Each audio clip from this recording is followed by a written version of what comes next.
بالنسبة لي لدي عواطف متضاربة ولكننا فرحون بالفوز، وفي نفس الوقت نشعر بالحزن بسبب احتمال عدم التأهل لمونديال كأس العالم. ولا بد أن تتذكروا أنكم تعرفون ذلك جيدا قبل شهر أو أكثر. دي الكلمات اللي ابتدى بيها خورخي كوساتي المؤتمر الصحفي بتاعه بعد ما تمت إقالته من منتخب قطر بعد خروجه من التصفيات المؤهلة لكأس العالم 2008.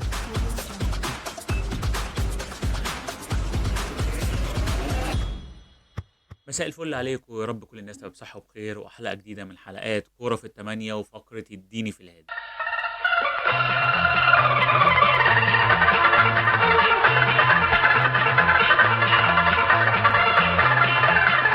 حلقتنا النهارده بعنوان منتخب قطر والكرة الحديثة. الكلام ان انا كنت بحضر لها بقالي كام يوم، وجه الوقت اللي احنا نتكلم فيها شوية على منتخب قطر بسبب التزامن الاحداث بعد التنظيم العالمي اللي عملته دولة قطر لكأس العالم نسخة فيفا 2022، اولى المنتخبات العربية اللي تم اقصائها من دور المجموعات بعد ما شفنا ان هو ما قدمش مستويات كبيرة، وقدر ان هو يخسر 3 مباريات دور المجموعات ويطلع متزايل المجموعة. اتكلمنا بعد كده وقلنا ان احنا ان شاء الله هنحضر فيديو نتكلم فيه ان قطر من الدول المستحدثة جدا في كرة القدم. من غير كلام كتير يلا بينا نخش على تفاصيل.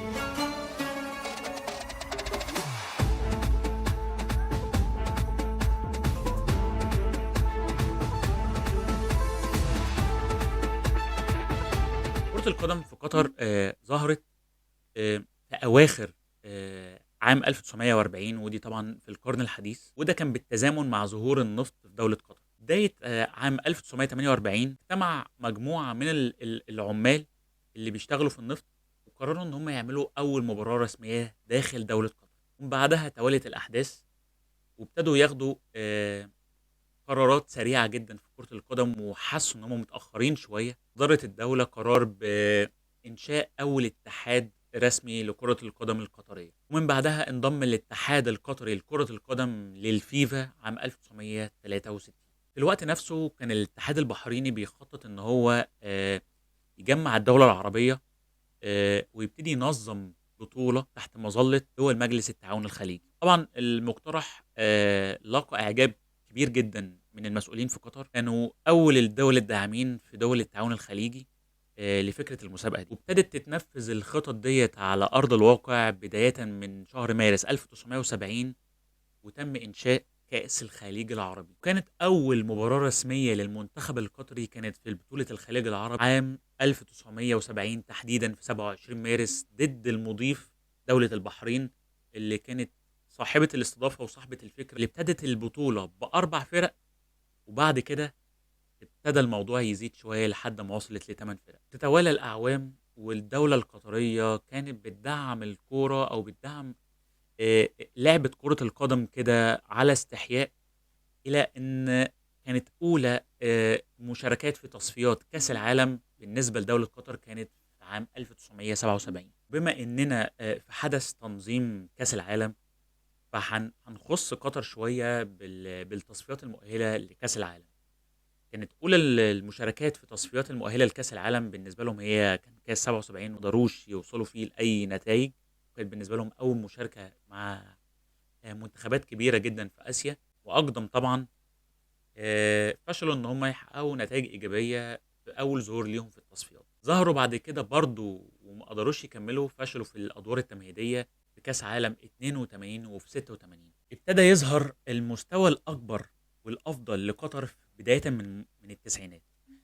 طبعًا في التسعينات كانت قطر وصلت لأفضل مستوياتها، وحقق أعلى تصنيف للمنتخبات العربية في الفيفا في تاريخه، وكان وصل لمركز 53. ده كان بتصنيف الفيفا. وهنا بقى ابتدى الإنجاز يبان شوية. ظهرت قطر في التصفيات المؤهلة لكأس العالم 1990، واللي تمت إقامتها في إيطاليا، واحتلت المركز الأول في مجموعتها، واتأهلت للأدوار اللي بعد كده أو للدور الثاني. في المرحلة الأخيرة دي قدروا يحصلوا على المركز الثالث، وللأسف ما كملوش وما قدروش يتأهلوا لكأس العالم.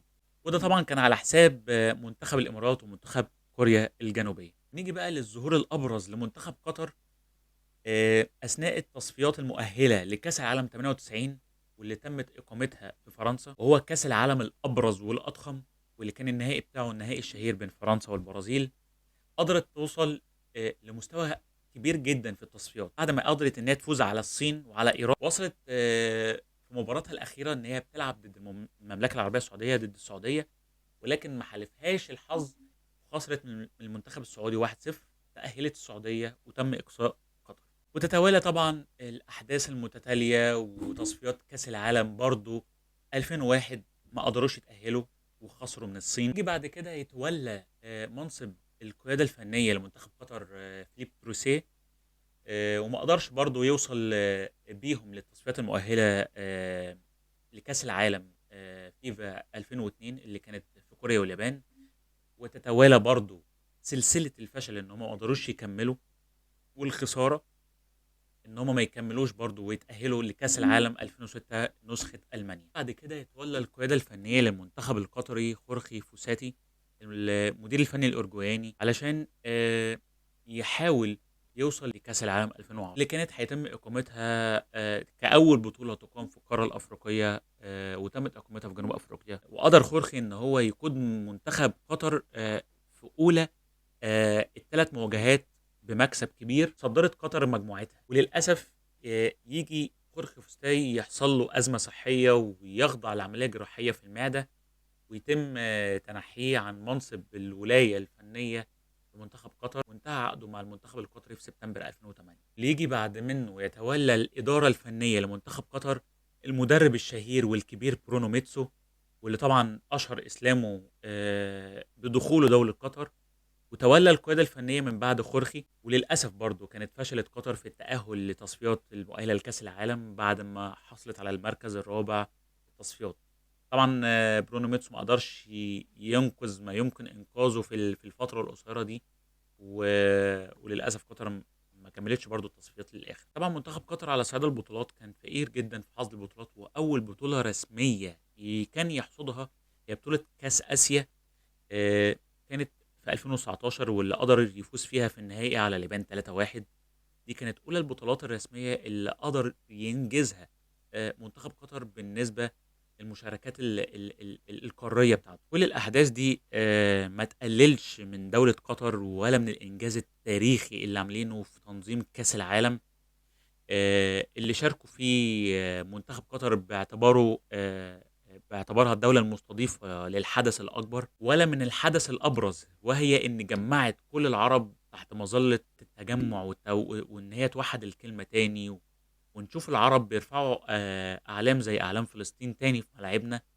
وقد إيه جمعت الناس تاني على كلمة واحدة، وقد إيه فرحت كل البيوت العربية بالمنتخبات اللي شاركت واللي ما شاركتش. ده خالص ما يقللش من شأنها، بس يكمن هنا السر إن دايمًا كانت قطر ضعيفة شوية رياضيًا، بسبب إن هي أصلًا دولة صغيرة جدًا في المساحة. بسبب صغر المساحة دي لدولة قطر فقيرة جدًا باللعيبة أو ال ال ال ال الناس المهتمين بكرة القدم في الدولة. ممكن يكون الناس هناك أو الشباب عندهم اهتمامات تانية كتيرة، ولكن كانت باشوف إن كتير من الشباب وكتير من الناس اللي عايشين هناك أصحاب الجنسية القطرية غير مهتمين بالأحداث الرياضية أو بالأخص كرة القدم. ده من ضمن الأسباب اللي خلّاهم قدروا يجنّسوا لعيبة كتيرة جدًا موجودة في النسخة الحالية اللي بينظموها في 2022. وعلى سبيل المثال يعني المنتخب القطري فيه 14 لعيب مجنّس، 14 لعيب بيحملوا جنسيات مختلفة مش الجنسية القطرية. ده دليل غريب ودليل مهم جدًا يبين لك قد إيه هي دولة ممكن ما تكونش بتهتم بكرة القدم يعني. وده ما يعيبهمش في شيء على فكرة. بس مش عايز الناس تقسو عليهم أوي إن هي كدولة عربية ما قدرتش تشرّف العرب يعني، وإن هم خسروا 3 مباريات دوري المجموعات. بس خلّينا متفقين إن هي دي أولى المشاركات ليها في كأس العالم. ولولا إن هي دولة صاحبة التنظيم وصاحبة الليلة دي كلّها، صاحبة الحفلة دي من الآخر يعني، ما كانتش فعلًا هتشارك.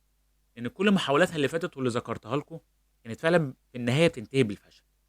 أقالوا مدربين كتير وجابوا مدربين كتير، ولكن دايمًا كانوا بيلاقوا إن العملية ما بتكملش. ده اللي خلاهم قدروا يجنسوا كتير لعيبه كتير، 14 لعيب من ضمنهم جنسيات مصريه على فكره، فيهم جنسيات سودانيه، فيهم جنسيات من اثيوبيا ومن الجزائر، فيهم لعيبه من تنزانيا والعراق، وكمان فيهم لاعب من البرتغال. قطر هتفضل هي صاحبه افضل تنظيم لافضل كاس عالم ممكن تشوفه او تعاشره ان شاء الله. اعتقد، ده في وجهه نظري الشخصيه، ان هم بعد اللي شافوه في كاس العالم ده، اعتقد ان في طائفه كبيره جدا من طوائف الشعب القطري هيبتدوا يهتموا بالكوره. وبرضه اعتقد ان هم بعد كل الادوات الكبيره والمهمه في التكنولوجيا وفي التطوير ده، لو اهتموا بالكوره شويه هيوصلوا بيها لمكان بعيد قوي. هم عندهم كل الامكانيات، عندهم الميديا، عندهم كل حاجه يقدروا يساعدوا ويطوروا بشكل سريع ومستمر. وما اعتقدش ان الموضوع هيبقى صعب جدا عليهم، ان هي دوله صغيره الحجم، صغيره المساحه. لو اهتموا بالنشء الصغير من البداية، إن هم يضبطوا لهم أكاديميات كويسة، يقدروا يخرجوهم يعملوا معايشات بره، أو يتدربوا في أكاديميات خارجية، ومن ثم يخشوا الدولة ويفيدوا منتخب قطر، يقدر يوصلهم لمستويات بعيدة في كرة القدم إن شاء الله الفترات اللي جاية. لو دولة قطر ابتدت تهتم بالنقط ديت، أعتقد إن هي إن شاء الله هتبقى في مكان حلو قوي بالنسبة لكرة القدم، وبالنسبة لمنتخب قطر إن شاء الله في النسخ اللي جاية من كأس العالم. أتمنى بعد التنظيم المبهر والإنجاز العظيم اللي عملته قطر ده، يبقى قصة شريط وفتحة خير يا رب إن شاء الله لكل الدول العربية، إن هي تحاول إن شاء الله بإذن الله تعمل حدث كبير ومهم زي حدث استضافة كأس العالم بقطر فيفا 2022، واللي ابتدينا نشوف كده بصيص امل. وابتديت اسمع واشوف اخبار ان مصر والسعوديه هيقدموا ملفات استضافه كاس العالم 2030. يعني لو مصر استضافت كاس العالم في السنه ديت، او السعوديه، بالنسبه لي مش هيبقى فيها فرق كبير قوي. هبقى مبسوط جدا ان السعوديه هتستضيفه وهي المرشح الاقوى، وهبقى مبسوط اكتر لو دولتي استضافت حدث زي دوت كبير ومهم. ويا سلام لو قدرنا نوصل ونعمل فيه حاجة كبيرة زي اللي احنا بنشوفها مع قطر. ان شاء الله بإذن الله يكون لنا نصيب في كأس العالم ان شاء الله في 2026 اللي هيقام في كندا وامريكا والمكسيك. ونتمنى نشوف منتخب مصر ومنتخب قطر وكل المنتخبات العربية بإذن الله، بعد ما سمعنا ان هيتم زيادة أعداد المنتخبات اللي موجودة في قارة أفريقيا، واللي موجودة أيضا في قارة آسيا، وممكن برضو في قارة أوروبا. وهيتم زيادة المنتخبات دي، احتمال الأرقام اللي بنسمعها إن هي تبقى 48 منتخب، في منهم 9 بس هيزيدوا المنتخبات اللي موجودة في قارة أفريقيا، يعني هيبقوا بدل المتأهلين 5 هيبقوا المتأهلين 9، يعني هيزيد 4 منتخبات. دي الارقام اللي احنا سمعناها، يعني دي اخبار كلها لسه مش عارفين الاكيد منها ونتمنى نشوف باذن الله منتخباتنا والمنتخبات العربيه تبقى موجوده وتشرفنا زي ما شرفتنا قطر كده في الاستضافه بتاعه كاس العالم 2022. حلقتنا خلصت، ما تنساش تعمل لي لايك وسبسكرايب وشير، وتفعل على طول زرار الجرس عشان يوصلك كل جديد. كان معكم اسلام رضوان من حلقات كوره في الثمانيه وفقره اديني في الهادف. اشوفكم على خير، تصبحوا على خير.